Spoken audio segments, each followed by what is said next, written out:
Hello and welcome to the Stormont Sources podcast, where we take you inside politics at Stormont and inside policy making for Northern Ireland. I'm David McCann, and also on the podcast are our two regulars. We have Tim Kearns, former special advisor to First Minister Peter Robinson. Hello, Tim. Hi, David. And we also have Michael McKernan. He was a former special advisor to the SDLP from 2007 to 2016. Hello, Michael. Hello, David. Hello, Tim. On the podcast today, we've got a special for you, a special bonus episode for you this week. We are chatting with artist Colin Davidson and journalist Mark Carruthers about their new book called 12 Paintings. No, we haven't pivoted away from politics into being an arts podcast, but both gentlemen involved in this book have interviewed and painted some of the biggest names in politics, some of which appear in this book. And we're going to discuss all of that now with Mark Carruthers and Colin Davidson. You're both very welcome to Stormont Sources. Thank you, David. David, thank you very much. Right. You two talk about not just the relationships and your engagement with political figures. Well, Colin's primary political engagement with political figures, but you two have a very close friendship yourselves. Can you just talk a wee bit about how this book came about and how you two became friends?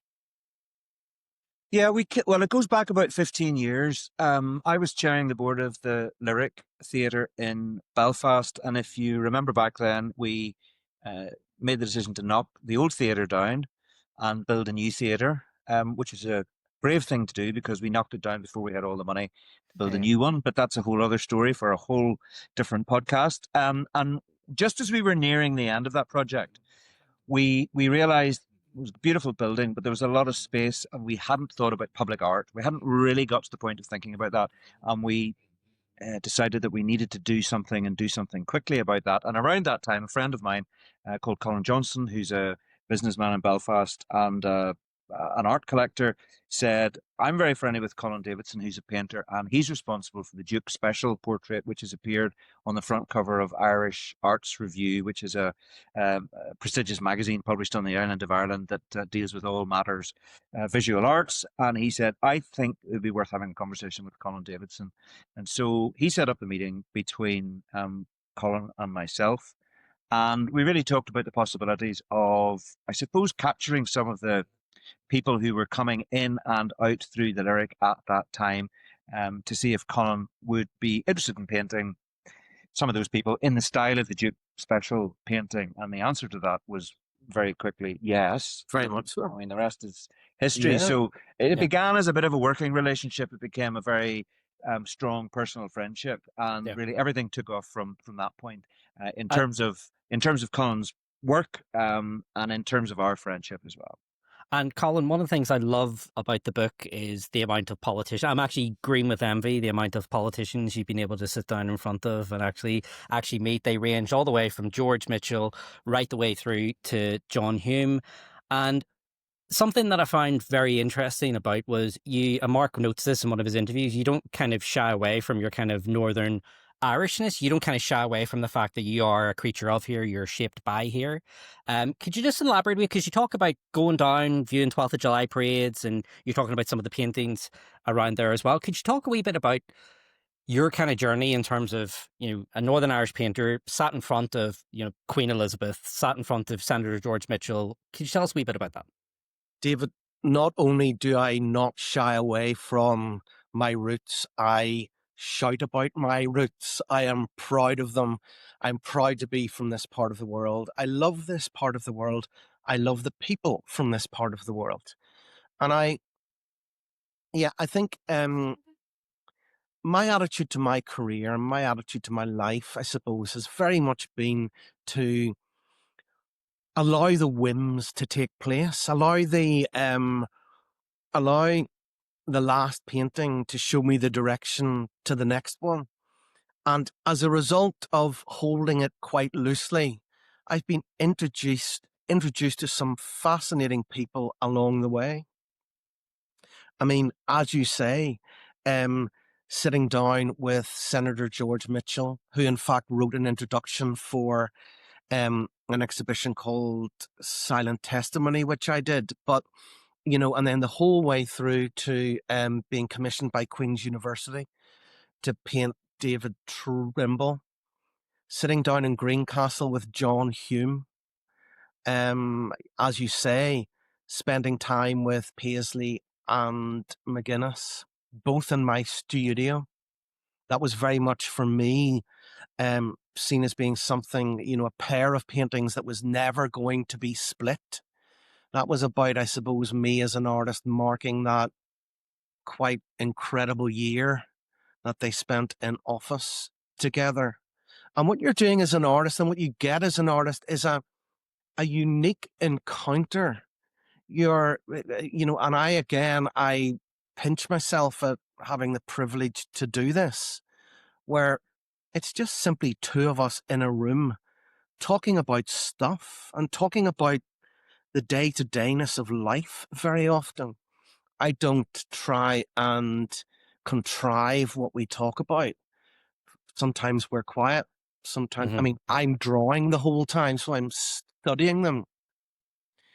But it's amazing and I think this is across the board, whether it be actors or musicians or heads of state. You do get a really clear sense that we are all just human beings on this planet trying to just flip and sort it out. And that's what the incredible privilege and honor that's a byproduct of what I do. And just before I hand over to Michael here, just interesting because you've talked about kind of painting the person, and I was struck by your painting of Bill Clinton, and you referenced this yourself about for anyone who hasn't seen the image, it's worth looking up the painting. But you caught Bill Clinton at a bit of a reflective moment. This guy who was the president of the United States, but yet you caught him when he was reflecting back on some of the more difficult aspects of our past. My attitude to my portrait painting, which is just a part of what I do, but my attitude to it is very much that there's no point in me repeating something that's been done before. There's no point in me representing someone or capturing the encounter with a familiar aspect or a familiar countenance. With Bill Clinton, he invited me to New York, and he sat for me there. We spent again about 2 hours together, and the conversation gently moved to this part of the world and his love of this part of the world, his empathy, his clear compassion for the people from here.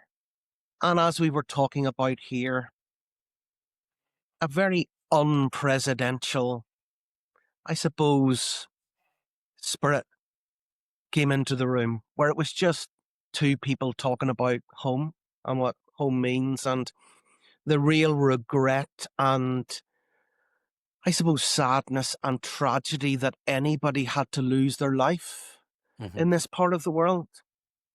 And there was he was tangibly moved when he was talking about it. And as is quite common in many of the portraits sittings where I'm waiting for the moment whenever somebody has let that facade drop and for me to glimpse behind.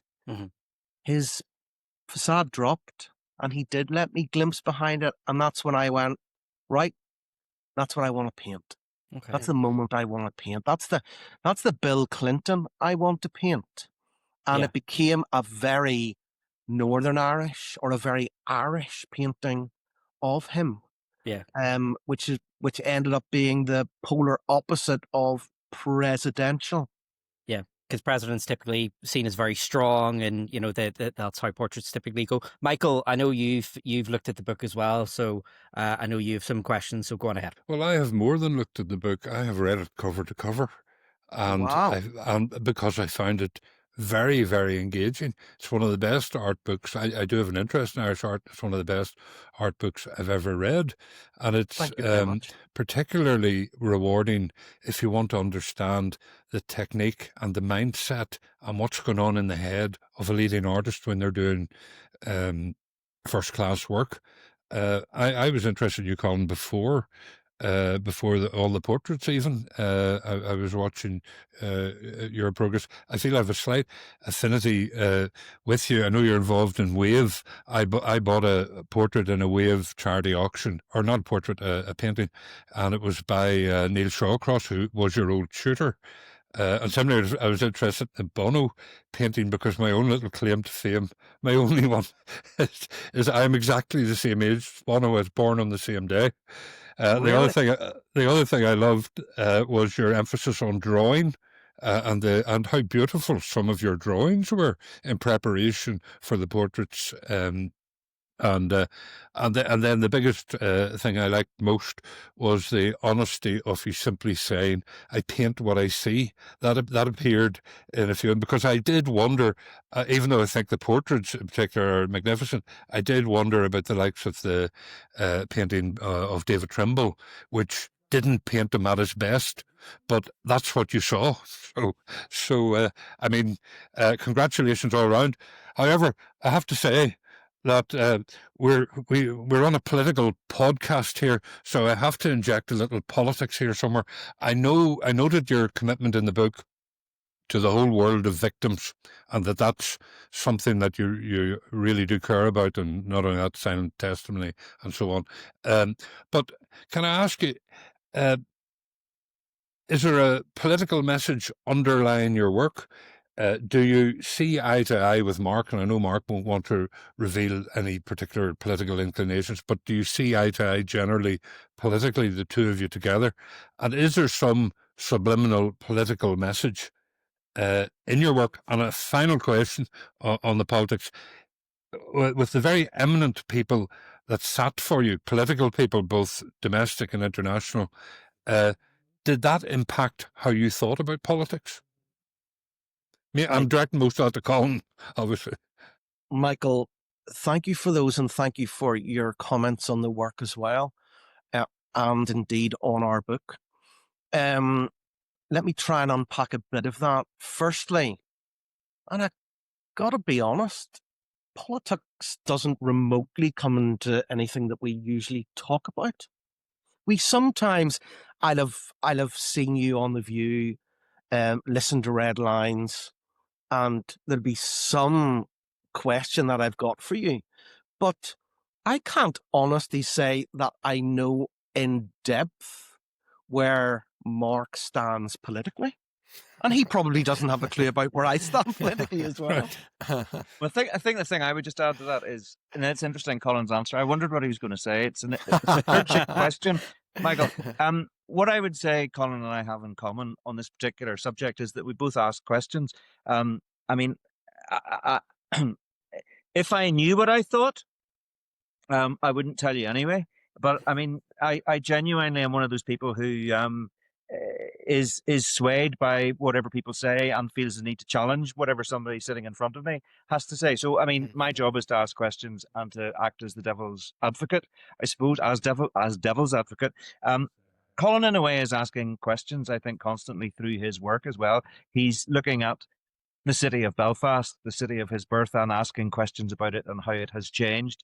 He's doing the same thing with the paintings. I suppose he's searching for something and asking questions about the individual. If you look at those big window paintings, I mean, Colin and I had an interesting conversation, which you'll have read, Michael, about precisely what it is that Colin is even painting. He's asking so many questions. He's painting a sheet of glass. Correct. Which is not, I suspect, what most people would imagine Colin to think he's painting when he produces one of those large-scale paintings. And I mean, they're completely fascinating. So I suppose what unites us is our curiosity and our constant desire to ask questions. But I mean, directly in terms of, do I know how Colin votes or how Colin would vote or what he thinks about particular individuals? Probably not. Because that's not the kind of conversation we've had. But I think we have we do talk about this place that we are from, and we do talk about our sense of identity and how that can change depending on, where we are and who we're with. So we're interested in the same kind of conversations. I asked the question simply because you've spent hours talking to each other. You've interviewed Colin extensively, and I just thought you might have, given your own interest, you might have tripped into politics a bit. A specific one that might come to mind. I know you're very committed, Colin, to the world of victims. So I presume, for example, you would agree that there are just victims, and you wouldn't distinguish between deserving victims and victims linked to perpetrators. I presume I mean, I think I think all you've got to do is look at the Silent Testimony exhibition, which I made in 2015, and indeed read Mark's conversation with me about that. And I ended up, I think the thread running through my entire practice is really broadly questioning what it means to be a human being on this planet, in this part of the world.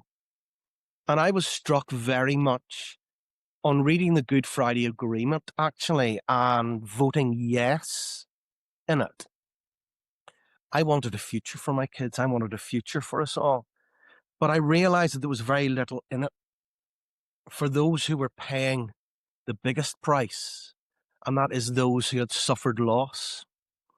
And I think whenever I was building the exhibition and the idea came, and I was working with Wave and working with the Ulster Museum on it, I kind of realized that it was human loss that I was interested in. Yeah. We live, you don't need me to tell you that in this part of the world, I grew up and there was a difference between Protestant loss and Catholic loss and Catholic loss and Protestant loss. And indeed, to a certain extent, that still remains. I removed words like Protestant Catholic and IRA, UVF, SAS from my descriptions beside each painting because I needed people not to have that filter. Yeah. And to go back to one of your questions are fascinating because I suppose I'm thinking about them on the hoof here. There is a duality that runs through all art, where art is neither political nor is it not political. And I'm not evading anything whenever I say that to you. What I mean is that actually all I'm doing is presenting bits of cloth with pigment put onto them. You as the viewer, there can be as much creativity in interpreting a work of art and engaging with a work of art as there was in the making of that work of art. And actually, if you have a political response or it stirs something politically in you, looking at a piece of cloth with some paint put onto it, that's part of you. That's what you bring to it. People often ask me, how did you paint sadness or grief or resilience or anger in those paintings? This what Mark was saying. I didn't. I painted what I saw. That's what you were saying as well. I painted what I saw. It is up to you to decode that. No, I loved how you developed that further even. I mean, that was a fabulous exhibition, Silent Testimonies. But I also, and throughout the book, there are references to, I'm just a guy who puts, pigment on cloth. But I thought there was a heck of a lot more to that. And you introduced, which was another interesting idea, the large portraits and the sense of landscape in the portrait itself, in the features of the face, which I thought was good. Final question just on that. Why did you settle for 18 paintings in that exhibition? Was it just seemed about the right number, or? No, it was the initial idea had been that I got the idea when I started to make my large scale heads. Mark mentions the Duke Special painting, which was the very first one, and I'd painted Heaney, I'd painted Liam Neeson, I'd painted Michael Longley, a lot of Mary Jones, a lot of cultural greats. And I realized that I may have found the vehicle through which to explore how I felt about the fallout of the Good Friday Agreement, my own personal views of that in paint. And that's kind of where it came from. The 18, I mean, it started off as me maybe wanting to make one or two. And I remember talking to Wave about it, and we realized that it could be more. And then the museum, I presented the idea to them and they jumped straight onto it because it fitted with their remit at the time of, they had just done art of the Troubles, and it fitted very much with that. And the 18 came from the fact that I needed this to be as balanced as possible. I realize the room that I'm in now, but you're not going to disagree with me whenever I say, if I hadn't been balanced, the press might well have pulled the exhibition apart. And I'm very aware that I didn't want that to happen. So there is a balance the whole way through. And in order to get that balance, Wave, who came up with the Matrix, said to me, look, Colin, you've got to paint 18. And I already had a date from the museum, so the pressure was on. And I was just going to say, unfortunately, I'm not an art buff like I never knew Michael was such an art buff. You've hid that from us. So I'm really sorry. I'm going to say shamefully, we don't actually have any art hanging in our house at home. We're readers. There's something really, really, really struck me. I know, Colin, I'm sorry that's probably really offensive, but we are great readers, and there's something really struck me at the start of the book where you talk about Belfast is a city that's beautiful but ruined. And it really struck in my mind something Ian Rankin, the author, said about Edinburgh. He writes the Rebus books, and Edinburgh, he says, is the main character in his books. And what he tries to bring out is Edinburgh is this beautiful city.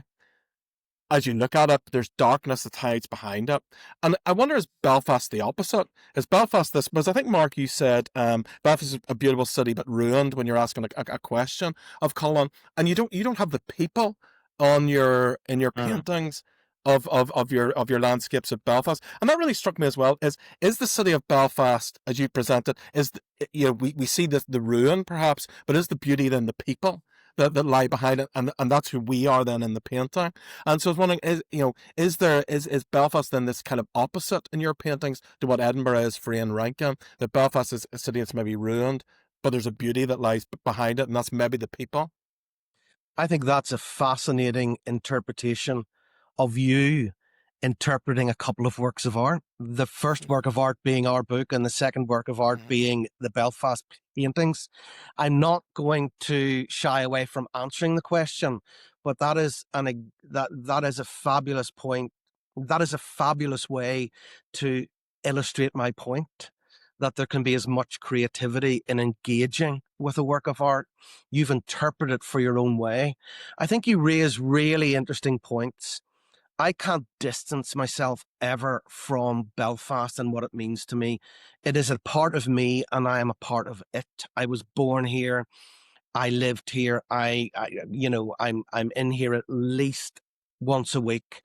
I am proud of it. I went to art school here, and I cried for it. I wept for it through the dark days, and I celebrated with it whenever we saw the developers coming in and starting to change the skyline.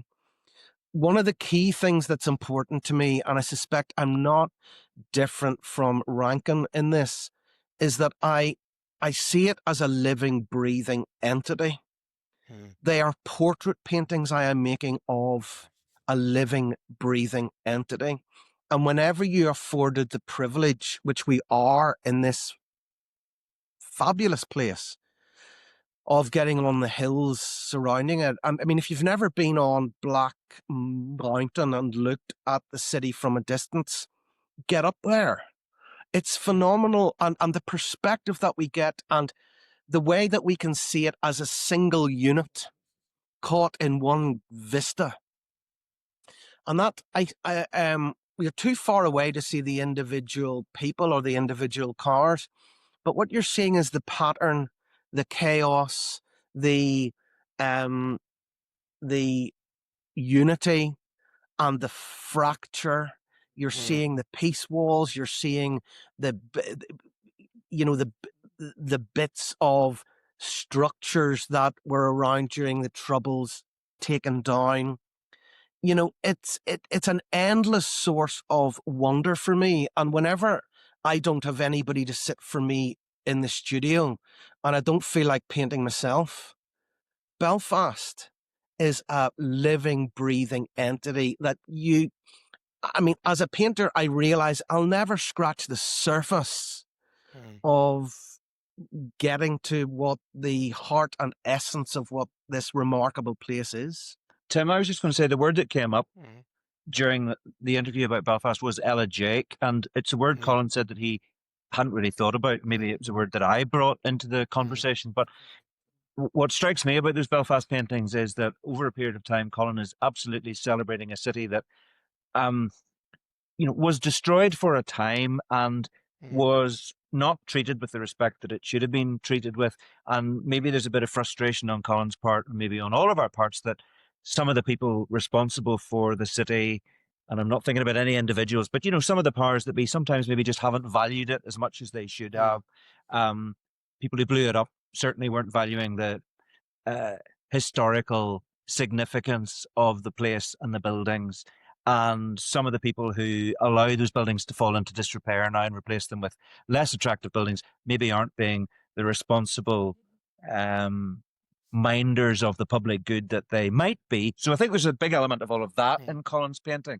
And we talk about the palette that Colin uses when he paints Belfast as well, which I think is really interesting. It's very muted, and you're quite right to pick up on that point, which really struck me during the conversation. And there was almost a spontaneity to that question. It suddenly struck me when we were just looking at lots of examples of Colin's paintings of Belfast. There are no people in them, and there are no cars, there are no buses. It is the it's the hard surface of Belfast. And there's something missing, and we explore why that might be the case. There's an awful lot to unpack in the conversation about Belfast. Because when it always strikes me, we only scratched the surface. Really. It always strikes me that the people who come to Belfast, and my wife's Canadian, so we get Belfast visitors visitors to Belfast all the time, and people say how friendly the people are, and it was really striking that the people were missing from your picture, and it almost just struck me as like that's the beauty behind Belfast is the people. I think one of the things, and again, this is where the duality is, this is where the irony in it is to an extent, and this is something that I notice whenever I read or whenever I look at art, or even whenever you're watching a film. If you're choosing, and I'm talking about myself here, if I'm choosing to represent or to depict something that normally has people running through it, and I remove it, it makes the people even more obvious. You actually are by. It brings me back to the silent testimony work again, actually, and something somebody said to me about one of the captions that I had written, where I'd removed the word Protestant Catholic. So in other words, I deliberately removed that because that's the very thing that people expect to see. It's what we grew up with. It was always on the news whether somebody who was killed or injured was a Protestant or a Catholic. Having that removed, to some people, made it even more obvious. And the mirror it ended up shining on them as viewers was not who are the Protestants and Catholics, but actually, why did I ever need to know that? We're looking at human beings who have suffered loss. Why do I even need to know who the Protestants and Catholics are? So actually, by virtue of the fact that something was removed, it shone a light on, it gave the viewer an opportunity to look at the situation in a slightly different way. Absolutely, and that really came across. And our time is nearly gone, but David's going to kill me if I don't ask a question about the Queen and the portrait of the Queen and how that came about. Well, there's because I'm the only outsider here, because you two were working in the executive at the time when the Martin McGuinness Queen Elizabeth meeting happened, and Mark and Colin had different links to it as well. So I'm the outsider on this. So I want to learn as the political head outsider. And unfortunately, we've only got about 2 minutes. I wanted to know more. I wanted to know more than that about that. So if Colin and Mark, if you can tell me a little bit more about that historic meeting at the Lyric, and then obviously Colin, this fed into you sitting down with Queen Elizabeth to paint her. Well, I'll talk about the sitting after Mark. Maybe you talk about the the circumstances. Yeah, well, I mean, very quickly, the potted version of this is simply that I was chairing the board of the Lyric at the time, and there was a lot of speculation, and you guys, Michael and Tim, will remember the speculation about the possibility of a handshake between a formal meeting and a handshake between the Queen and Martin McGuinness. And I got a phone call one day from a particular individual saying, there might be an important meeting coming up. Would you consider allowing the Lyric to be the venue for that important meeting? And it was pretty obvious what this individual was talking about. And we then entered a series of conversations over a few days. It was all pretty short turnaround, I have to say. And spoke to a few people in the Lyric, and they said yes, of course, because the Lyric wants to be about the future of this place, and it wants to connect with. It's a place for everybody, and a place that looks to the future, not to the past. So we took a decision. Yes, the Lyric was an ideal venue for that. And I then suddenly was told, right, well, you better think of something. We were working in cooperation with Cooperation Ireland, and the Queen and Michael D. Higgins, the President of Ireland, were the joint patrons. And so he was coming as well. It was a Cooperation Ireland event. And somebody said to me, can you think of anything you might like to show these VIPs whenever they turn up in the theatre? And I thought, right, okay, we've got Colin Davidson paintings on the walls. Colin can keep a secret. I'm going to ring him up and I'm going to say, could you bring some paintings down, and we'll try and get some people that you've painted together. And I'm not going to tell you who I think is coming, but you're going to be able to work it out for yourself.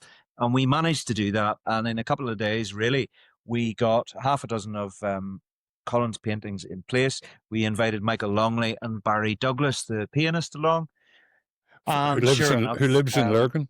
Yeah, indeed. And we created an event, and there were lots of arts people invited along to a function.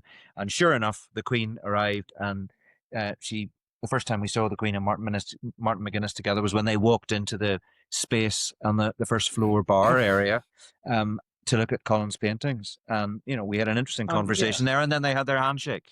And then from then on, it was sort of a few years were spent in talking about the possibility of it being appropriate that there were to be a Northern Irish or an Irish painting of the Queen. And it was felt that the circumstances were right, and Cooperation Ireland commissioned me to do it. I went over to Buckingham Palace. The Queen sat for me on a 1-to-1 for 2 hours in the yellow drawing room. And we got on really well. It was her wit really put me at my ease, because there's a nervousness there. Look, there kind of has to be. I put myself in positions where I'm out of my depth. And then in Crosby Hall, November 2016, she unveiled the painting in the presence of the Duke of Edinburgh and a lot of other political great and good. And I can't believe she unveiled the painting, and I was told that I had to go over and speak to her, which is something I don't often want to do as soon as somebody unveils their own painting. You never know what the response is going to be. And I can't believe it. I can't believe I had the nerve. I went over to her and I said, "Are you still talking to me, ma'am?" And she turned around with a huge grin and says, "Of course I'm still talking to you. It's splendid." And that was a remarkable way to have the sitter comment on her own painting.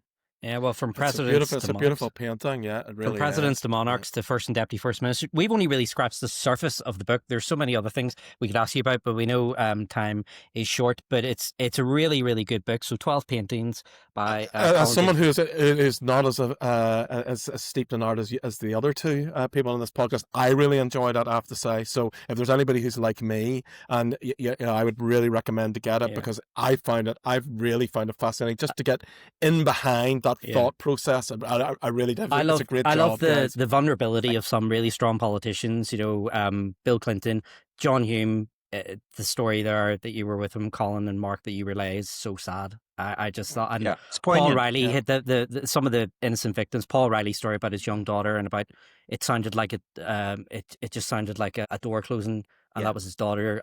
It's so sad. Yeah. Final reflections from the two of you. What did you learn, or you've talked a lot in the book, and you've also talked in this podcast about this place's future, and about the future, and about looking forward. in terms of the art and doing this book, did you glean any insights about that journey, about where we're going, and some of the big people you painted, Colin, and obviously Mark, how you interpreted that through the interviews? Yeah, I mean, do you want to go first on that? Dropping you in it whilst I think. I probably came away from the book with more questions than answers. And I think the drive for Sorry us. about that. Yeah, no, you but I think that's interesting, because it's just part of our friendship, which is constantly discussing things. And this is a bit of a snapshot of some of those conversations, 12 of them, but we had lots before, and we've had lots since. I suppose the thing we wanted to do, and that's just what's really nice about what you've all said, is that you found it readable, and you found that you were able to engage with it. Because I think so often a book like this can be a bit highfalutin and a bit off-putting. I think what we were trying to achieve with this was to balance the images and the text, and there's no question that the images are hugely arresting and engaging. I defy people not to be completely moved by them and impressed by them, because they're remarkable. And what we wanted to do in the conversations, and they are conversations rather than interviews, was to make them as accessible as possible, so that people could understand what someone like Colin, who's really at the top of his game, thinks about what it is that he does, how he does it, and why it matters. And I mean, what did we learn? I suppose we learned that I tell you what we learned, David, more than anything else. We learned, and we knew this, but it underscored it for us, what an incredibly rich and diverse place this part of the world is. And you can disagree about an awful lot. You can disagree about the politics. You can disagree about whether you like this painting or that painting. You can argue the toss on all of that, but you cannot say that we do not have interesting people from this part of the world, first of all, who are leaders in what they do. And Colin's mentioned some of them, some of those people who were coming through the Lyric, from Branagh and Simon Callow to Neeson and Brian Friel and Michael Longley, Seamus Heaney. That's really interesting. So we wanted to celebrate that. We wanted to mark the contribution of some of those significant politicians, and a lot of them were painted towards the end of their lives, it has to be said, at moments of tremendous reflection. We dealt with, and Colin is really interesting about this, the silent testimony exhibition of 18 people who were affected profoundly by the Troubles is not about looking back at the awfulness of the Troubles. It's about looking at the present, and it's about looking at the future, and it's about learning from the past, and it's about celebrating where those people are. And some of them are no longer with us, sadly, but those paintings will remain forever. So maybe it's a reminder in the future about what can happen when you make bad decisions. And then there's the celebration of the city of Belfast itself. So it's very much a collection of work and a collection of conversations about the present and about the future. And the tone, even though we deal with some pretty tough issues and there's some difficult subjects in there, is, I think, a celebratory one and a positive one. Yeah, it is. And I think I would reiterate that completely. My work, and I've said it about silent testimony, but think throughout, it's about right now. I've no desire to drag anybody into the past, but it's actually about taking stock. It's about right now. And I think one of the things that I talk about, and whenever I talk about victims and survivors from this part of the world, is that actually all I was trying to do with silent testimony was acknowledge that they live amongst us. And in some ways, that's maybe a starting point. I think sometimes we think, which it absolutely is, the solution to unraveling the complexity and the hurt and the wounds of our past is incredibly hard. But we've got to start. And starting by just listening, starting by spending time, is maybe a good start. And that's what I learned through making silent testimony. People just appreciated me being there. And I think that's a huge thing that I've learned through my career. We think just on that, where is that starting exhibition point currently? Is more where is the exhibition currently, or where is it going to? Yeah, it's just come back from the National Portrait Gallery in London. It was there for nearly a year. and it's in storage at the minute, which it always is. We show it periodically at the Ulster Museum, and then we tour it. So we're in a bit of an in between period at the minute where we're thinking, Okay. what's the future for it? Should it have a permanent home? Could it have a permanent home? Is there an appetite for it having a permanent home? And what might that look like? And also thinking about the role that it has in us looking at what the future might be in this part of the world. Because this is something that I believe I've tremendous hope for the future here. But equally, I realize, and I'm realistic, that we can't paper over the cracks. We can't sweep what we did to each other in this part of the world under the carpet. The foundation of whatever our new future is in this part of the world has to be built on the acknowledgement of that, in my view. Okay. Almost, and indeed, it's a very high hope here, but almost a communal brokenness about our past, and a communal hope in the future and what that might look like. Well, that's a really good note to end on. The book is 12 Paintings by Colin Davidson, Mark Carruthers.